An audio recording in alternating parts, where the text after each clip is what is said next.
Nah sekarang saya lihat kemarin 2 minggu 3 minggu yang lalu si si Yakut ini, si Menteri Agama meresmikan gereja Mawar Saron, ada Philip Mantova di sana. Itu saya pikir lu bayar berapa lu buka gereja gitu gede, undang Menteri Agama, tapi lu nggak lihat lu apa penyiksaan atau penganiayaan anak-anak Tuhan di Indonesia. Orang mau berbakti aja gereja dibakar, gereja dibubarin. Sedangkan Philip Mantova bikin gereja segitu gedenya, gedung yang indah begitu, sound systemnya aja kira-kira 2 miliar katanya. Mengundang pembukaan, mengundang Menteri Agama segala macam. Jadi seperti lagi ini sekarang ini, urusan Papua ini. Papua kasih kesempatan buat si gembala siapa itu namanya Sokrates. Nah, tapi waktu sesi Zoom 2 jam itu berapa biji orang Papua yang masuk? Oke, kalau yang dari Indonesia, dari Papua mungkin mereka takut. Tapi yang di luar negeri kan banyak. Tolong kalian masuk juga lah, menyuarakan gitu loh. Jadi kita ini kerja, rasanya kamu itu kita tolong, tapi kamu sendiri tak mau menolong sesama. Nah itu loh Pak, itu. Pesimis ya dengan orang yang duduk di dalam pemerintahan. Apakah orang-orang yang duduk di pemerintahan ini orang-orang yang tidak baik? Karena kalau orang-orang yang baik nggak mungkin membiarkan hal yang tidak baik berlanjut terus, bahkan meningkat menjadi sangat tidak baik, sangat-sangat tidak baik. Apa tunggu nanti senjata tajam diganti dengan bom? Belum tentu juga nanti ini ya, kalau targetnya ibadah Kristen, ibadah umat Kristen, saya juga nggak yakin akan tindak tegas juga pelakunya ya. Nggak yakin saya jadinya.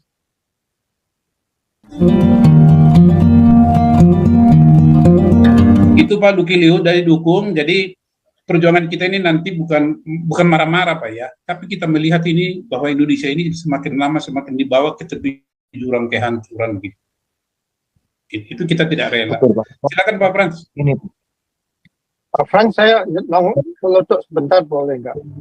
Ya, silakan Pak Andi, Soalnya saya kepengen melampiaskan ini apa namanya? Kencang Pak. 7 skala Richter apa? Frustasi saya Pak. Ini loh, pertama.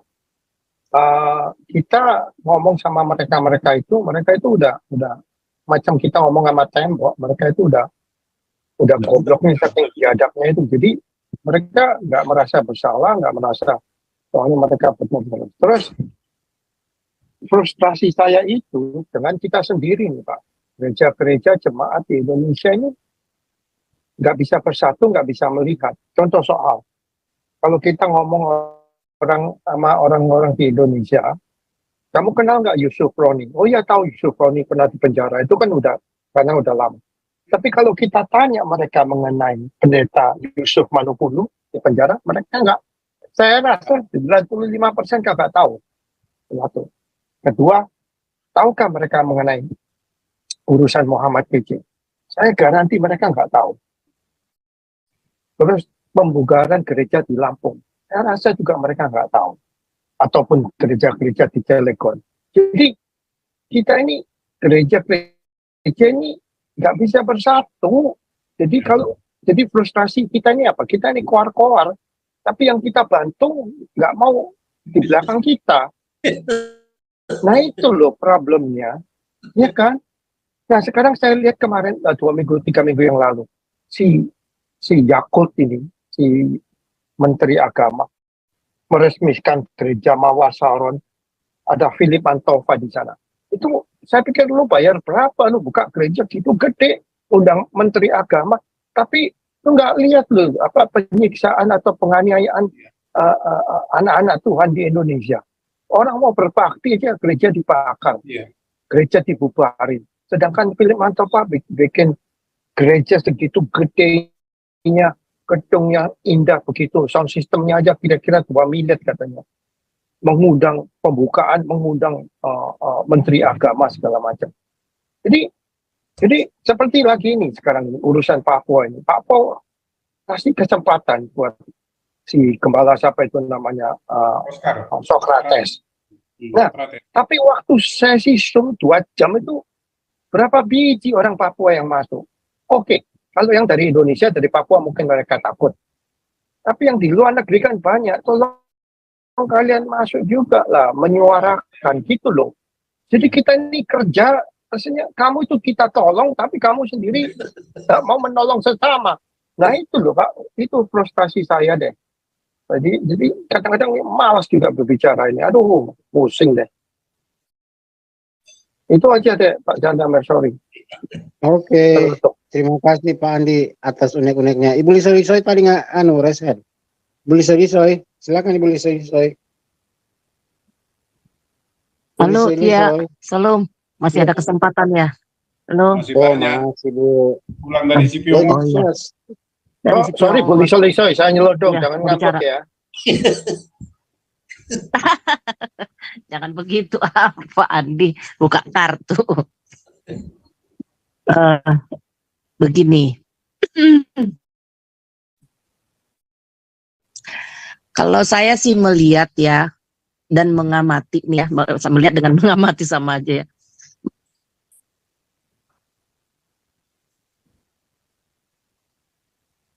Mengamati dunia ini yang 50%-nya atau di atas 50%-nya berpenduduk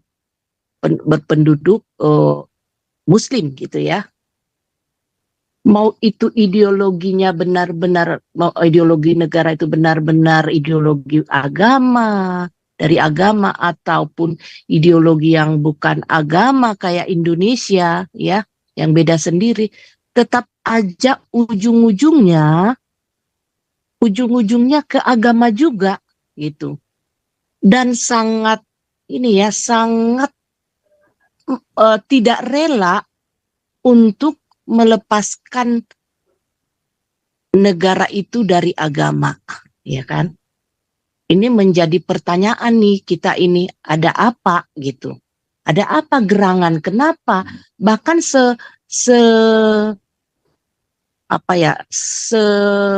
pluralnya Indonesia ya, dengan ideologinya Pancasila tetap saja tidak bisa konsisten untuk benar-benar ideologi yang non agama.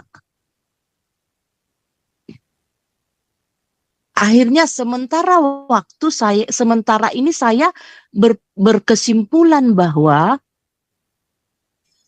memang mungkin saja di dalam pengajaran mereka itu harus begitu gitu loh. Saya sih udah mencari data-data ya, mencari tahu bahwa apa di Google, di media sosial, di YouTube, bahkan saya lihat semua loh channel-channel yang agak-agak mendiskreditkan ya pengajaran itu, termasuk yang lagi viral itu sunnah Nabi ya. Saya amati gitu ya, pelajarin. Nah, tapi khusus untuk yang mengenai betapa tidak relanya melepaskan diri agama ini, melepaskan diri dari sistem kenegaraan atau pemerintahan, belum saya ketemukan gitu loh. Mungkin suatu saat nanti si pemilik channel ini akan mungkin saja menayangkan itu ya. Ada yang selama ini kan untuk yang lain-lainnya kan bila kita bisa lihat ya, kalau saya yang sudah saya tonton, akhirnya saya berkesimpulan ya dalam hati saja ya, oh gitu kan, hanya bisa bilang oh rupanya begitu, oh datanya di sini, oh pantas aja, oh itu aja kan yang bisa kita simpulkan, dan nggak mungkin saya omongkan kan apa pendapat saya saat ini gitu ya. Tapi artinya rasa penasaran saya itu kenapa gitu ya, yang selama ini menjadi pertanyaan, ya sedikit banyak eh, terjawab dari apa yang saya tontonin ya di YouTube gitu ya. Nah kembali ke tadi yang sistem pemerintahan kita, kenapa bergeser? Wah, udah bagus-bagus ideologinya ideologi Pancasila, tapi prakteknya tidak akan pernah bisa total dengan ideologi Pancasila. Karena itu tadi, mungkin saja ya, mungkin saja ada dalil atau apa namanya dasar hukumnya yang membuat akhirnya mereka itu memang tidak bisa gitu loh.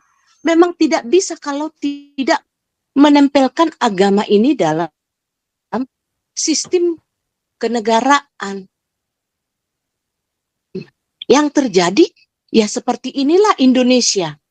Walaupun ideologinya bukan ideologi non agama, prakteknya adalah agama. Dan yang paling dirugikan dari situasi ini adalah orang-orang seperti kita, ya, yang mereka sebut minoritas. Korbannya adalah kita, ya kan? Nah, sekalipun ya pembentukan negara ini kan bukan bukan atas dasar menang-menangan ya, tapi kesepakatan. Kesepakatan ini pun akhirnya terabaikan atau kalau mau disaklakin terhianati. Oleh karena itu tadi keinginan untuk praktek agama saja gitu loh. Ya, kita yang dirugikan.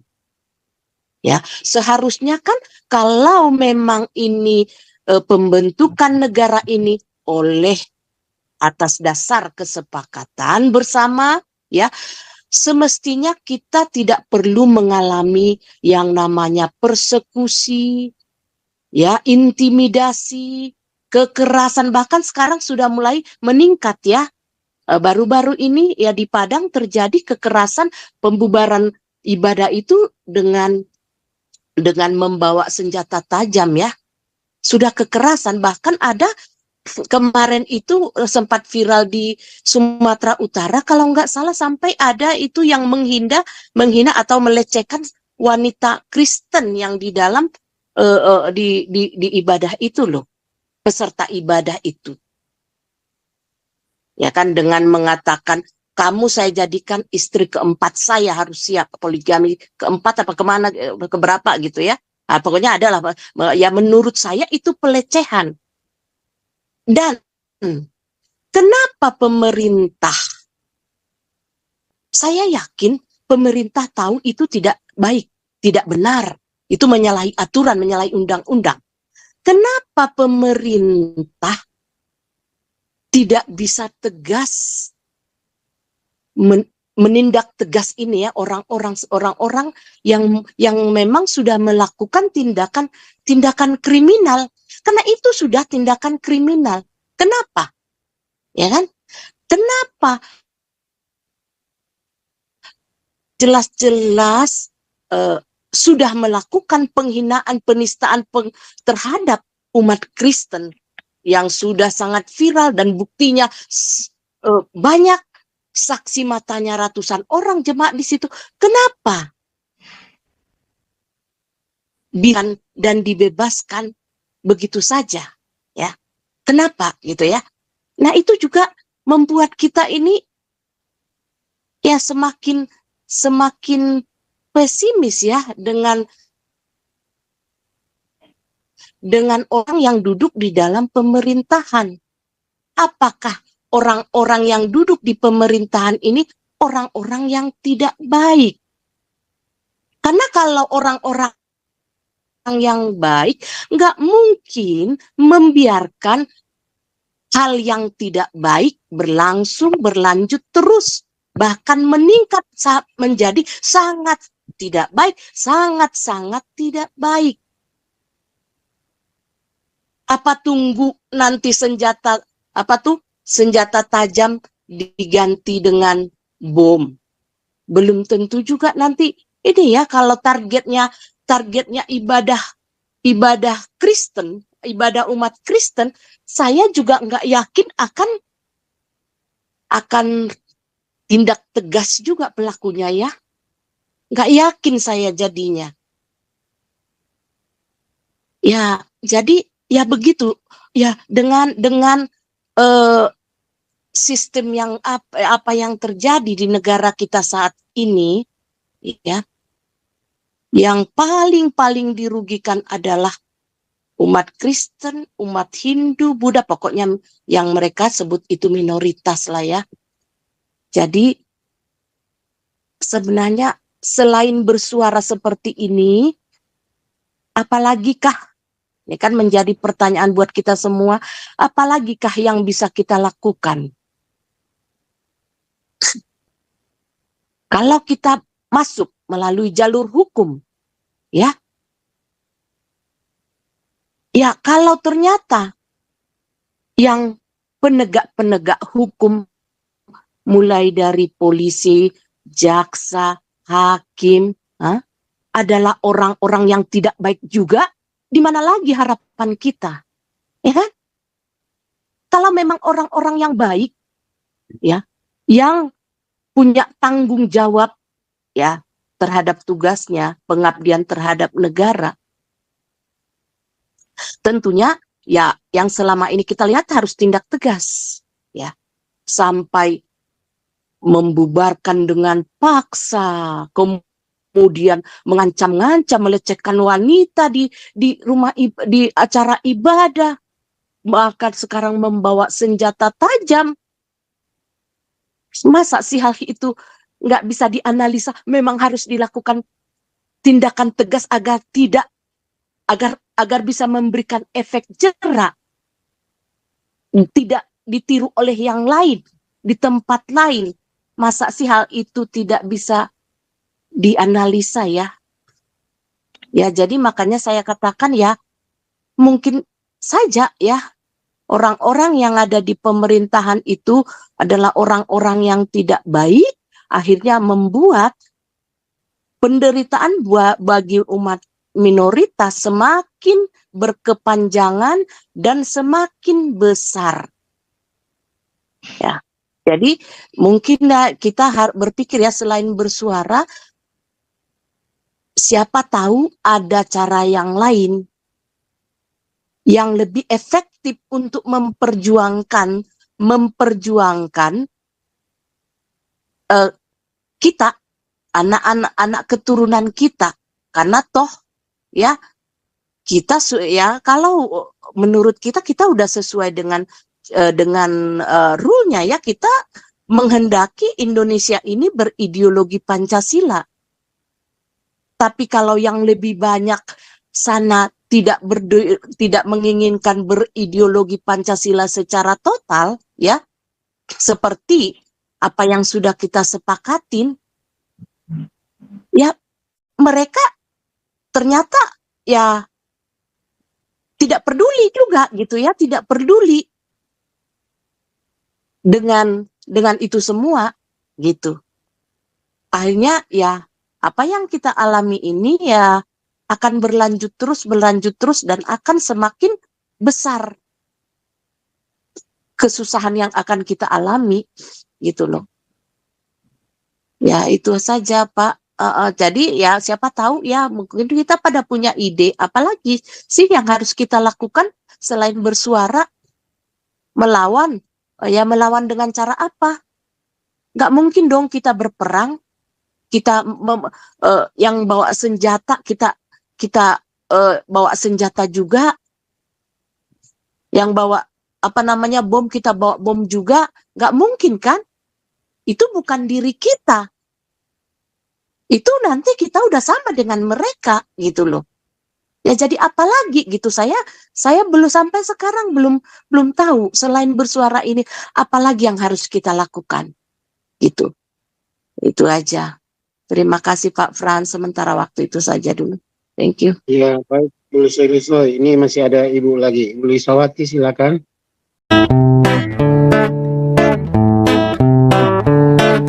bilang kau menang debat lawan domba yang sesat.